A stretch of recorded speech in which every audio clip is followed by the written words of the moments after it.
पिछले 10 सालों में बिहार की राजनीति में बड़े बदलाव आए हैं, खासकर जनता दल यूनाइटेड के लिए।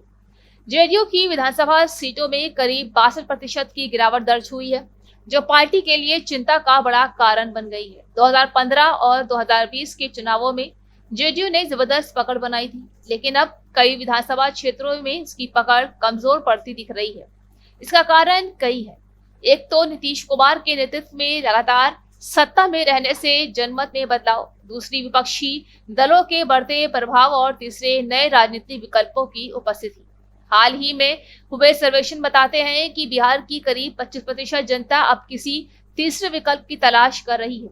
ये तीसरा विकल्प न केवल जेडीयू और राष्ट्रीय जनता दल के बीच पारंपरिक दोनों को चुनौती देता है, बल्कि राज्य की राजनीति में कई ताकतों को उभार रहा है।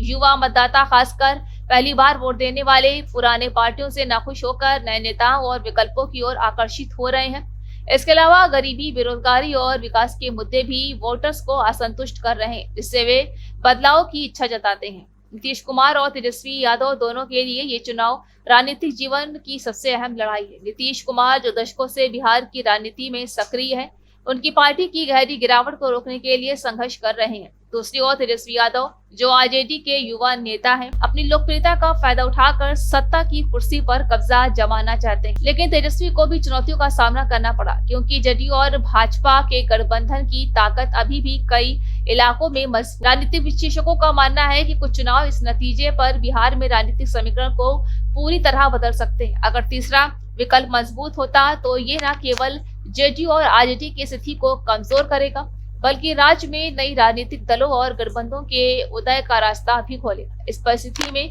दोनों बड़े दलों के लिए यह आवश्यक है कि वे अपनी पुरानी रणनीतियों को छोड़कर नए मुद्दों, नई नीतियों और युवा मतदाताओं से जुड़ने की कोशिश करें। कुल मिलाकर बिहार की राजनीति में एक बड़ा बदलाव आ रहा है, जहां जनता पुरानी पार्टियों से असंतुष्ट होकर नए विकल्पों की ओर देख रही है। और नीतीश कुमार और तेजस्वी यादव दोनों को ये समझना होगा कि ये चुनाव सिर्फ सत्ता की लड़ाई नहीं, बल्कि उनके राजनीतिक अस्तित्व की लड़ाई भी है। जो भी दल इस बदलाव को समझकर अपनी रणनीति बनाएगा, वही भविष्य में बिहार की राजनीति पर राज करेगा।